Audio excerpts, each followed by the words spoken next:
성도 여러분, 갈라디아서는 사도 바울이 갈라디아 지역에 있는 교회들에게 보냈던 편지입니다. 서신서라고 하죠. 바울의 14편의 서신서 가운데 가장 먼저 쓰여진 편지입니다. 이 편지를 보내게 된 배경이 이렇습니다. 바울이 안디옥 교회에 파송을 받아서 바나바와 마가와 함께 1차 전도 여행을 시작했습니다. 어떤 지역을 방문하면서 주님의 복음을 전하게 되었는지 지도를 잠깐 또 한번 보시면 1차, 2차, 3차에 걸쳐서 바울이 전도 여행을 다녔는데요. 1차 전도 여행의 지역은 바로 이곳입니다. 지도를 한번 보여주시면 좋겠습니다. 네. 보시면 지도의 맨 오른편 시리아 안디옥 교회가 위치한 그 안디옥에서 출발해서 이제 구브로라는 이 구브로 섬, 바나바의 고향인데요. 지금은 키프로스라고 우리가 이렇게 명명하죠. 그 섬에서 복음을 전하고, 그리고 터키 남쪽 이 비시디아, 갈라디아 지역으로 옮겨서 복음을 계속 전하게 됩니다.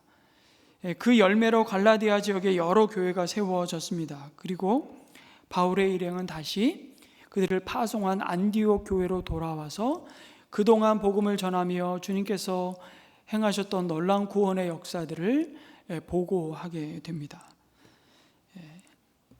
이제 됐습니다.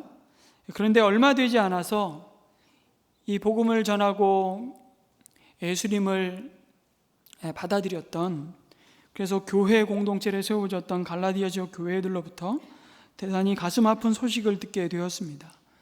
어떤 유대 율법주의 경향을 가진 거짓 교사들이 와서 바울이 전한 복음과 다른 복음을 가르치고, 그것으로 인해서 갈라디아 교회 성도들 가운데 예수 그리스도의 복음에서 떠나는 자들이 생긴 것입니다. 교회는 그들로 인해서 다툼이 생기고 분열이 일어나기 시작했습니다. 그래서 바울은 아주 서둘러서 갈라디아 지역에 세워진 교회들에게 편지를 보냈습니다. 그것이 바로 우리가 읽고 있는 갈라디아서입니다. 편지를 시작하면서 1절에 바울은 자신이 사도로 부름받은 자라는 것을 대단히 강조하고 있습니다. 자신을 소개하는데 나는 예수 그리스도의 사도입니다, 이렇게 간단하게 소개하지 않고 앞에 어떻게 사도가 되었는지, 이 사도의 부르심이 어떻게 이루어진 것인지를 여러 가지로 설명하고 있죠. 이렇게 하는 이유는 갈라디아 지역 교회에 가만히 들어와서 거짓된 복음을 가르치고 바른 믿음에서 떠나게 만든 자들이 바로 이 바울의 사도성을 의심케 하고 폄하했기 때문이었습니다. 그렇게 한 이유는 바울이 전한 복음이 뭔가 부족하고 문제가 있다는 식으로 말하기 위해서 그의 사도직에 애초부터 문제가 있었다는 주장을 편 것입니다. 바울은 예수님이 직접 뽑은 12 제자도 아니고 부활하신 예수님을 만나지도 않았던 자라고 그렇게 말하면서 그는 오히려 예수를 믿는 그리스도인들을 잔인하게 박해하던 사람이었는데 어떻게 그가 사도의 자격이 있느냐고 의심하게 만들었습니다. 그는 그냥 자기 스스로 자칭 사도라고 주장하는 짝퉁 사도라고 모함했던 것입니다. 이런 것이죠. 그의 메시지를 흔들기 위해서 메신저를 공격하는 것이었습니다. 바울의 영향력을 제거해버리고 자기들이 교회를 장악하기 위해서 먼저 바울이 심어놓은 복음의 씨앗을 뽑아야 했는데, 그러기 위해서 반복해서 바울의 사도직을 흔들고 건드렸던 것입니다. 그 거짓 교사들이 했던 말의 핵심은 딱 이겁니다. 바울의 사도직은 가짜입니다. 그러므로 바울이 여러분에게 전달했던 복음의 내용도 가짜라는 것이죠. 그래서 바울은 갈라디아 교회에 편지를 쓰면서 1절에서 거짓 교사들의 주장을 강력하게 반박합니다. 그러면서 자신이 사도로 부르심을 받은 것은 뭐라고 얘기하죠? 사람이 시켜서도 아니고 사람이 맡겨서도 아니라고 주장합니다. 그의 사도의 기원이 당시에 유력한 사도로 이미 인정받았던 베드로나 야고보나 요한과 같은 사람들에 의해서 추천받은 것이 아니라는 것입니다. 뿐만 아니라 자신이 사도가 된 것은 어떤 사람의 중개자에 의해서 소위 인간 브로커가 개입한 것이 아니라고 말합니다. 그러면서 자신을 사도로 부르시고 임명하신 분은 예수 그리스도입니다. 그리고 예수님을 죽은 사람들 가운데서 살리신 하나님 아버지로부터 직접 부름받은 사도라고 강조합니다.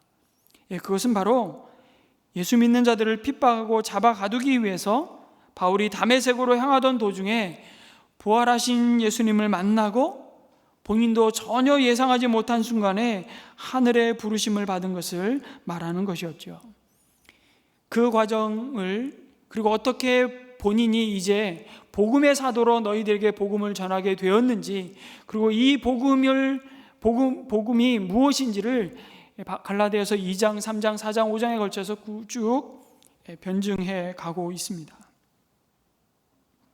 바울이 이것을 강조하는 이유는 자신이 그만큼 특별하고 자신이 사도로 부름받은 것이 다른 사도들과는 다르다는 차별성을, 우월함을 자랑하기 위해서가 아니었습니다. 오히려 바울은 자신을 사도 중에서도 지극히 작은 자라고 여겼습니다. 자신의 명예가 실추되고 비난을 받고 손가락질 당하는 것은 그에게 아무런 문제가 되지 않았습니다. 그런 바울이 자신의 사도성을 이렇게 강조하는 이유는 무엇입니까? 말씀드린 대로 딱 하나입니다. 여러분, 사도는 원래 보냄을 받은 자입니다. 보냄을 받은 자는 자기를 보낸 자가 하는 말을 가감없이 그대로 다 전하는 대변자인 것이죠. 그런데 만일 내가 다른 복음을 용납한다면 나는 더 이상 그리스도가 보낸 사도가 아니라는 말을 하고 있는 것입니다. 자신을 보내신 분인 예수 그리스도의 대변인으로서 갈라디아 교인들에게 나아가서 전했던 모든 복음의 내용은 나 인간 바울의 이야기가 아니라는 것이죠. 나를 보내신 예수 그리스도의 말씀이기 때문입니다.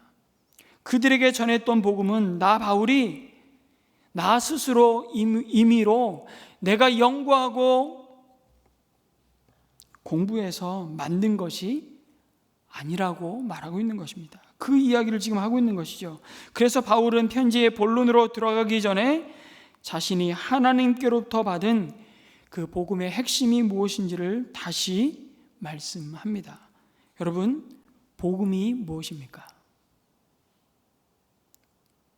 내가 믿는 복음이 여러분 무엇입니까? 4절에서 이렇게 말씀합니다. 우리 다시 한번 같이 읽을까요? 시작. 예수 그리스도께서는 하나님 우리 아버지의 뜻을 따라 우리를 이 악한 세대에서 건져주시려고 우리의 죄를 대속하기 위하여 자기 몸을 바치셨습니다. 그럼 이 말씀이 복음입니다.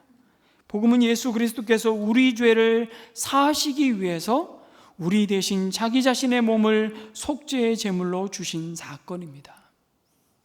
예수님은 우리의 모든 죄를 대신 지시고 십자가에서 죄의 형벌을 받으셨습니다. 죄인인 내가 달려야 할 십자가에 죄 없으신 예수님이 달리셨습니다.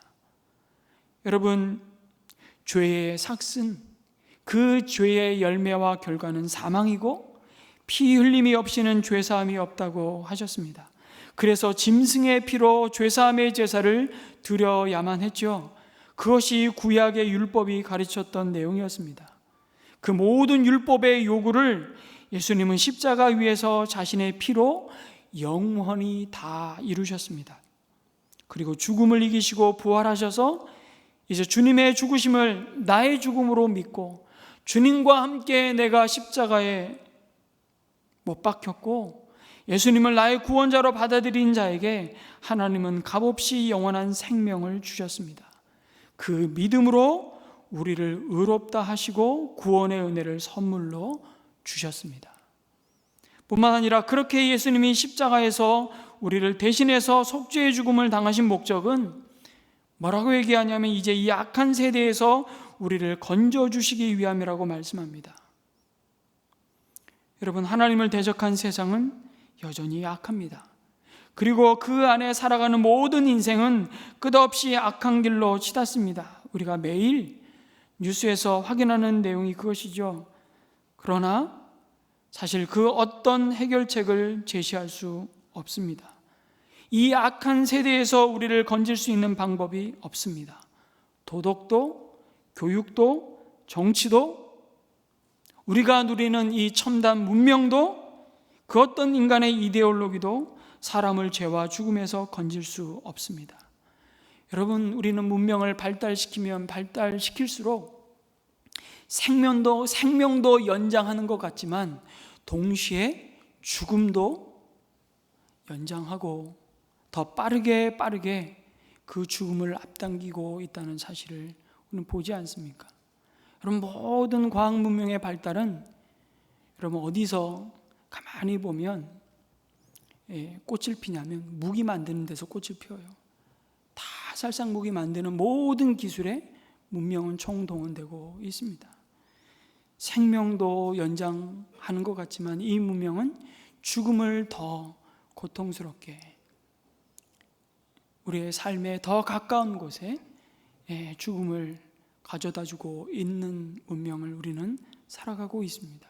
여러분, 자동차 얼마나 갈수록 첨단의 자동차를 우리는 몰고 다니지만, 그러나 여러분, 그 자동차 우리는 무기를 지금 하나 다 장착하고 지금 다 다니고 있는 겁니다.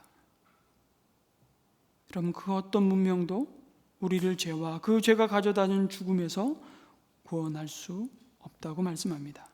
사람에게는 그 어떤 구원의 방법도 없다는 사실을 알게 하는 것이 바로 율법의 기능이었습니다. 그래서 여러분, 구약의 성도들도요, 율법을 지킴으로 구원을 얻는 것이 아니라 그 율법을 통하여 자신들의 죄악을 깨닫고 더욱더 하나님을 의지하고 하나님의 은혜가 아니면 살아갈 수 없는 자들임을 믿는 그 믿음으로 구원을 얻은 것입니다. 구약의 성도들도 구원을 받은 것은 믿음이요 하나님의 은혜였습니다. 하나님을 떠난 모든 인생은 살았으나 사실은 죽은 자들이라고 말씀하십니다. 죄로 죽었던, 그리고 그 죽음이 가득한 세상에서 건져내어 하나님의 나라로 옮기시기 위해 예수님은 십자가에서 죄의 저주를 친히 담당하셨습니다. 그리고 이제 오직 예수 안에서 하나님의 나라의 의와 그 평강과 희락을 누리도록 우리를 부르셨다고 말씀합니다. 그 모든 일이 오직 예수 그리스도께서 하나님의 뜻을 따라 순종함으로 이루어진 은혜의 사건입니다. 그 약속이 복음입니다. 그 복음으로 세워진 공동체가 바로 교회입니다. 그래서 교회는 예수 그리스도의 십자가 외에는 자랑할 것이 없습니다. 그런데 바울이 이렇게 전한 이 하나님의 은혜의 복음을 변질시키는 무리들이 교회를 어지럽히고 있는 소식을 들었던 것이죠. 바로 유대 율법주의자들이었습니다. 이들의 가르침은요, 아주 교묘했습니다. 여러분, 예수님을 대놓고 부인하지 않았습니다. 대놓고 엉뚱한 소리, 받아들이기 어려운 이야기를 한다면 여러분 금방 눈치를 챘을 겁니다. 이거 아닌데? 이거 가짜구나. 이 사람 조심해야 되겠다. 이러지 않았겠습니까? 그런데 거짓 교사들은 그렇게 미련한 자들이 아닙니다. 처음에는 예수님이 메시아라고 말합니다. 그리고 예수님이 십자가에서 우리의 죄를 위해 죽으시고 부활하신 사건도 믿는다고 말합니다. 물론 그것은 구원을 우리에게 주는 믿음이 아니라 지식적인 믿음이죠. 그 지식적인 믿음이지만 믿음 아닙니까? 그러면 다 된 것 아닙니까? 그런데 한 가지를 보탭니다. 예수 그리스도의 십자가와 부활로 주신 구원의 은혜만으로는 부족하다고 첨언합니다.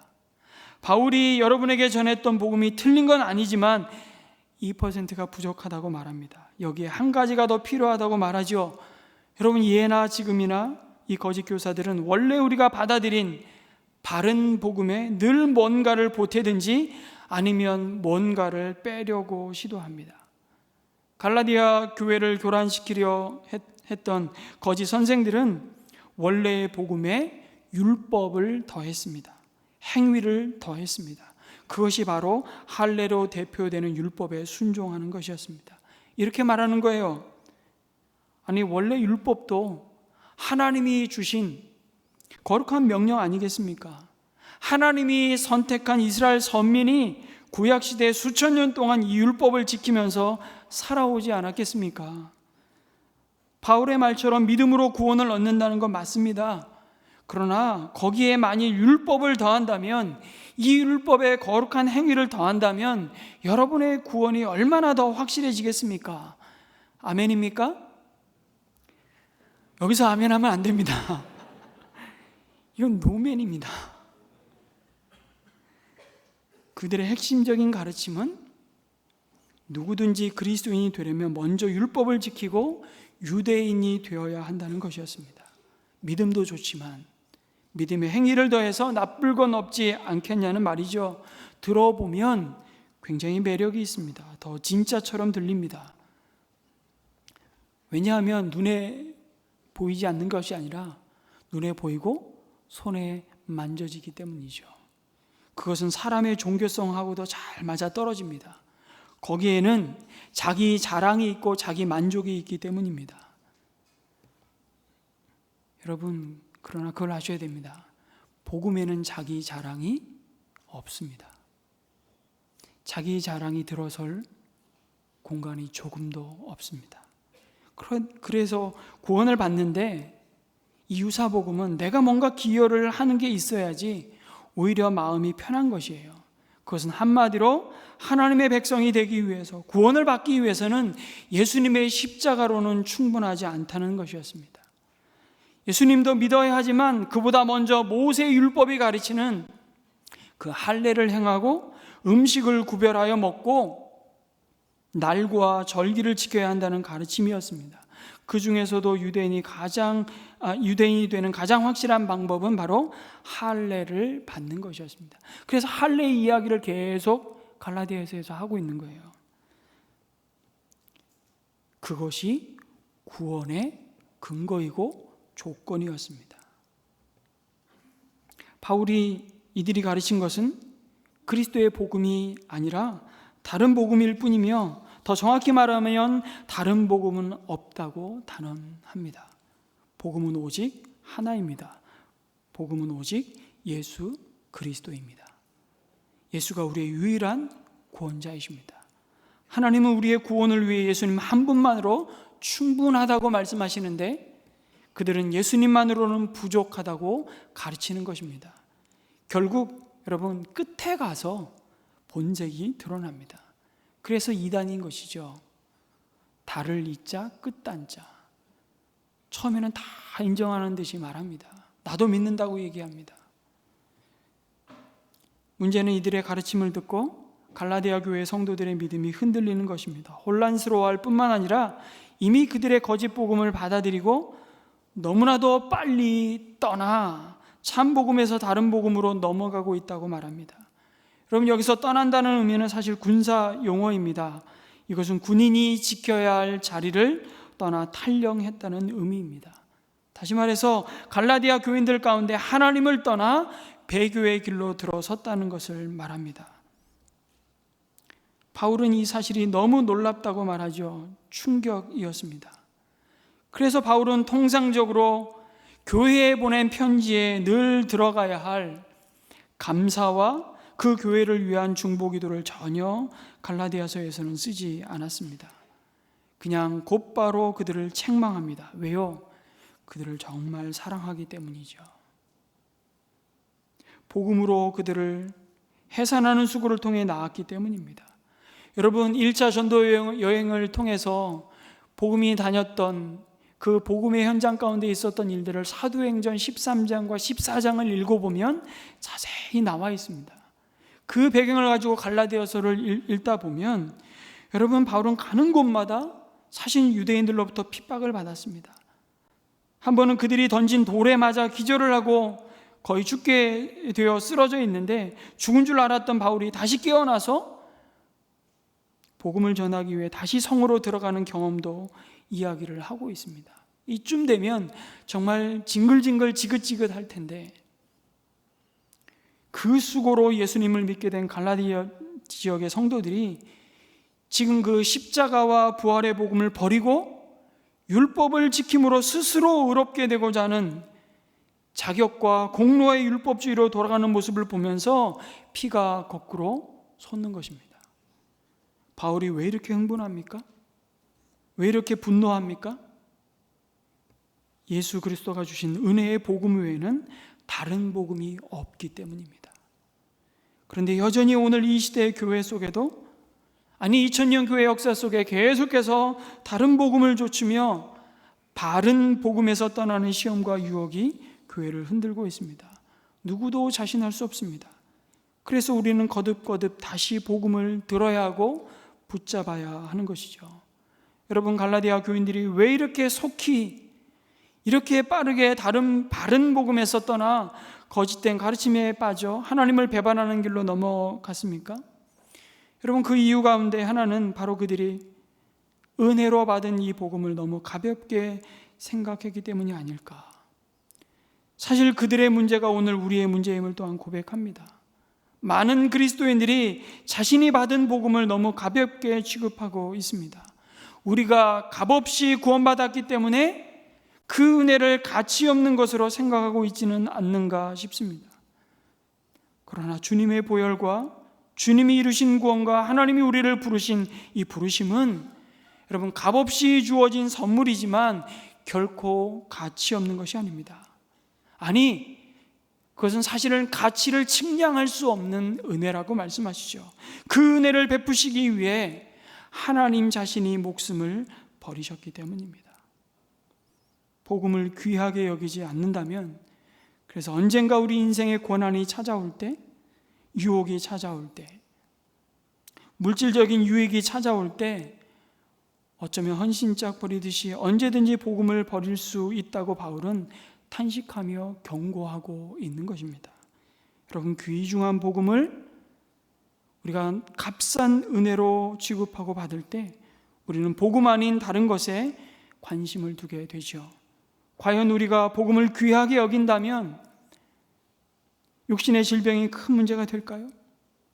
질병 때문에 신앙생활이 뒤로 물러서겠습니까? 사업이 어렵다고 기쁨을 잃어버리겠습니까? 인간관계에 아픔이 있다고 교회에 나오기를 꺼리겠습니까?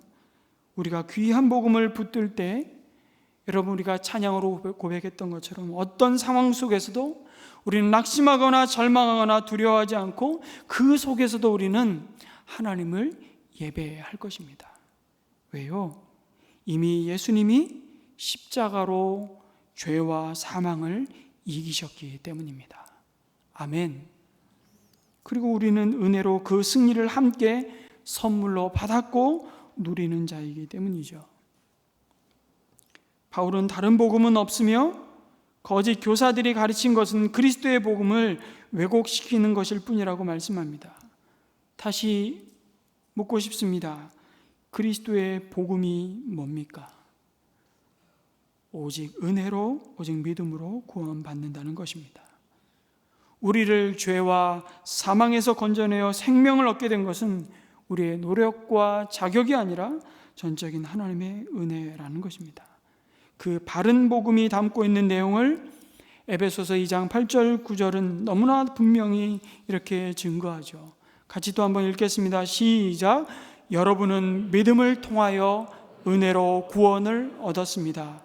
이것은 여러분에게서 난 것이 아니요 하나님의 선물입니다. 행위에서 난 것이 아닙니다. 그러므로 아무도 자랑할 수 없습니다. 아멘. 신앙은 처음부터 끝까지 은혜입니다. 이것을 아는 것이 또한 은혜입니다. 저는 그래서 참 샘물은 샘물인데 은혜의 샘물이라는 우리 교회의 이름은요 너무 잘 지은 것 같아요. 은혜의 샘물 교회. 그런데 이 복음을 자꾸 변질시키잖아요. 우리의 자격이든 선한 행실이든 우리의 지식이든 그 모든 것이 우리의 공로가 되어서, 다시 말해 행위로 구원받는다고 말하는 다른 복음으로 우리의 믿음을 흔듭니다. 다시 스스로 의롭게 되기 위해서 값을 지불하고 희생하고 공덕을 쌓아서 자격을 갖춰야 된다는 속임수에 또다시 육체의 종노릇하며 자유를 다 빼앗기는 것입니다. 결국 그 끝은 영원한 심판과 멸망만이 기다리고 있을 뿐입니다. 왜요? 그것은 결국 예수 그리스도의 십자가를 부인하는 것이기 때문입니다. 예수님의 십자가에서 우리의 모든 죄값을 다 지불하셨음을 받아들일 수 없다는 것이기 때문이죠. 우리의 죄가 사함받고 하나님께 의롭다 여김을 받기 위해서는 예수님의 십자가만으로는 부족하고 뭔가가 더해져야 한다는 것입니다. 십자가에서 죄의 값인 죽음을 죄 없으신 예수님이 다 치르셨는데 그것으로 충분하지 않다는 것입니다. 값을 더 지불하라는 것이에요. 여러분, 이것은 십자가를 모독하는 것입니다. 십자가를 조롱하는 것입니다. 하나님의 은혜로 이미 우리에게 주신 구원을 다시 얻으려고 노력한다면 우리는 예수님의 죽음을 아무것도 아닌 것처럼 취급하는 것입니다. 그러니 지금 바울이 정말 애간장이 타는 것입니다. 그래서 바울은 우리들이나 심지어 자신을 포함해서 심지어 하늘에서 온 천사일지라도 우리가 여러분에게 전한 것과 다른 복음을 전한다면 뭐라고 얘기하죠? 마땅히 저주를 받아야 한다고 아주 엄하게 경고합니다. 여러분, 정말 그렇게 문제 많은 고린도 교회를 향해서도요, 바울이 감사하고 그들을 위해 중보기도 하지만 저주한다는 얘기 하지 않습니다. 그 어떤 교회를 향해서도 이런 말을 한 적이 없어요. 갈라디아 교회에 아주 단호하게 2번씩이나 반복해서 참 두려운 말씀을 하고 있습니다. 여러분, 영적으로 해산하는 수고를 통해 낳은 이 자녀들이, 이 믿음의 자녀들이 지금 전부 죽게 생겼는데 점잖게 아니 너희가 뭐 돌이키지 않으면 뭐 어쩌겠냐고 그냥 할 수 없지 그러고 앉아 있겠냐는 것입니다. 지금 내 자식이 뻔히 죽음의 자리로 떨어지는데 물끄러미 바라보면서 지 인생은 지가 알아서 하는 거지 그럴 수 있습니까? 그건 부모가 아닌 것이죠. 지금 바울은 하나님의 아버지의 애끓는 마음을 보여주십니다. 여러분, 지금은 은혜 받을 만한 때요, 구원의 때라고 말씀하시면서 우린 2달에 한 번씩 예수 영접 모임을 합니다. 그러나 이번에 뭐 초대 안 하면 다음에 하면 되지, 우리는 그 다음 시간이 우리에게 보장된 것처럼 생각하지만 어쩌면 지금 이 복음을 듣지 않으면, 이 은혜의 복음을 듣지 않으면 그것이 마지막일 수 있는 인생들이 우리 주변에 너무 많다는 것을 그 마음으로, 그 심정으로, 심지어 교회를 다니고 있음에도 불구하고 아직 구원의 복음을 제대로 믿지 못하는, 여전히 자기 자신을 믿고 의지하며 육신의 종로로 타는, 죄의 종로로 타는 그런 많은 인생들을 향해서 주님이 주고 있는 말씀입니다. 그럼 구원에 이르는 믿음이 무엇입니까? 간단합니다. 구원을 위해서는 오직 예수 그리스도만을 신뢰하는 것입니다. 무슨 말이냐면, 여러분, 우리는 구원에 관해서 둘 중에 하나를 분명히 신뢰하게 되어 있습니다. 자신이든 아니면 예수님이든. 많은 분들이 아직도 기독교하고 다른 종교의 차이를 모릅니다.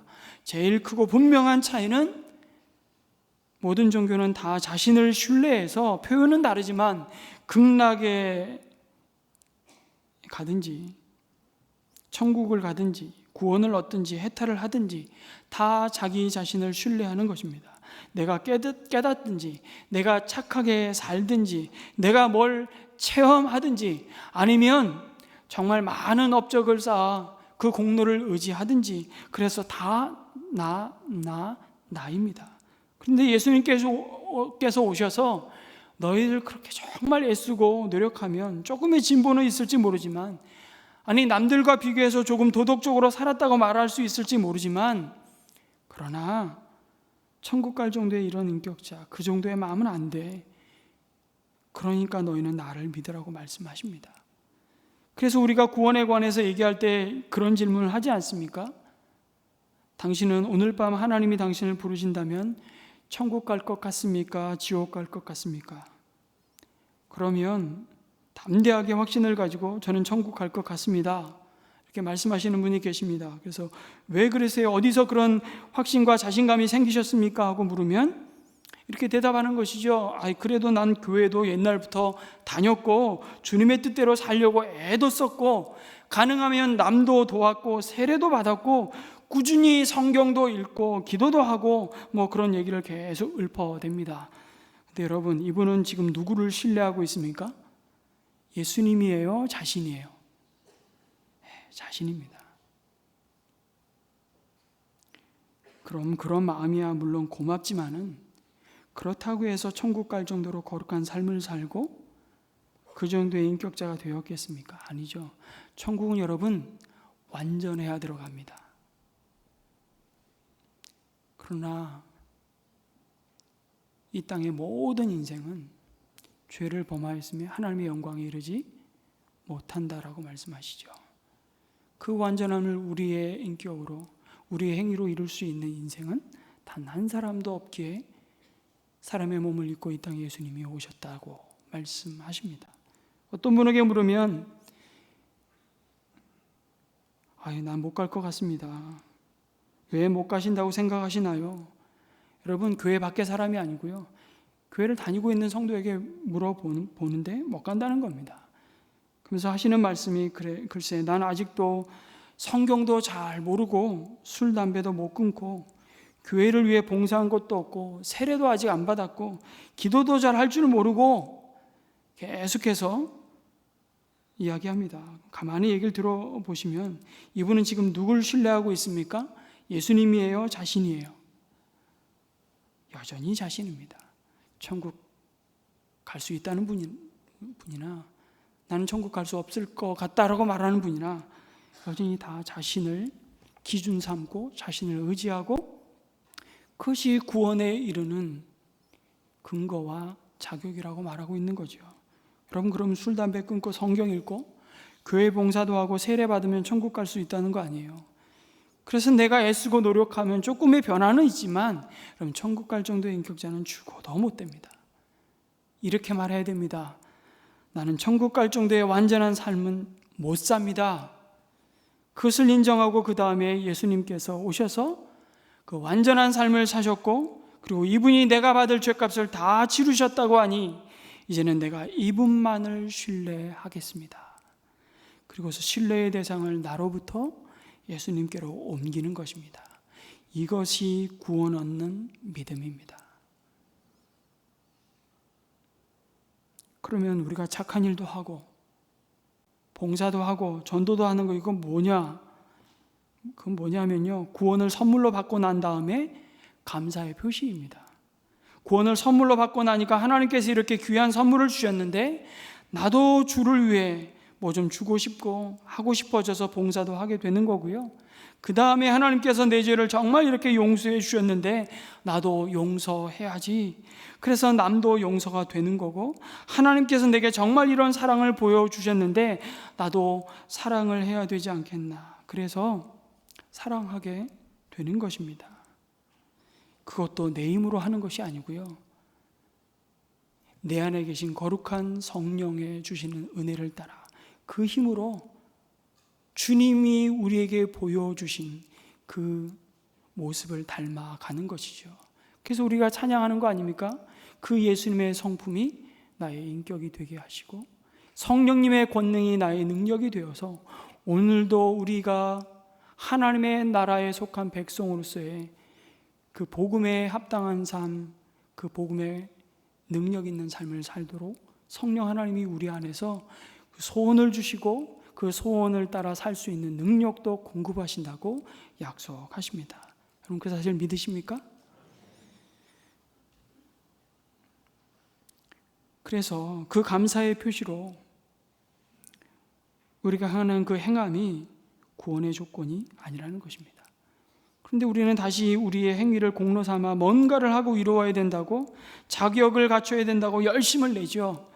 그래서 우리는 다시 육체를 신뢰하고 망가집니다. 복음의 자유와 기쁨을 다시 율법의 종노릇하며 다 빼앗겨 버립니다. 성도 여러분, 하나님은 우리 죄를 위해 죽으시고 다시 사신 그의 아들 예수 그리스도를 통해 영원한 생명을 선물로 주십니다. 우리가 이 선물을 거부하면 과연 하나님이 우리를 구원하시기 위해 다른 어떤 것을 하실 수 있겠습니까? 없습니다. 예수 그리스도의 대속적인 십자가의 죽음과 그 죽음을 이기시고 부활하셔서 영생을 약속하신 길 외에는 다른 복음은 없습니다. 그래서 하나님은 우리의 자격이나 조건에 근거하지 않으시고 우리의 행한 업적에 근거하지 않으시고 우리의 공로에 근거하지 않으시고 당신 자신의 선하심과 사랑으로 예수의 공로만으로 우리를 은혜 가운데 선대하십니다. 이것이 복음의 핵심입니다. 이것을 믿고 우리의 신뢰를 나에게서 예수님에게로 옮길 때 우리 안에 비로소 진정한 변화가 시작될 것입니다. 이 복음을 붙들고 사랑하는 성도 여러분, 또 한 주간을 주님의 은혜 안에서 살아가는 우리 모든 성도들이 되시기를 주님의 이름으로 축복합니다. 아멘.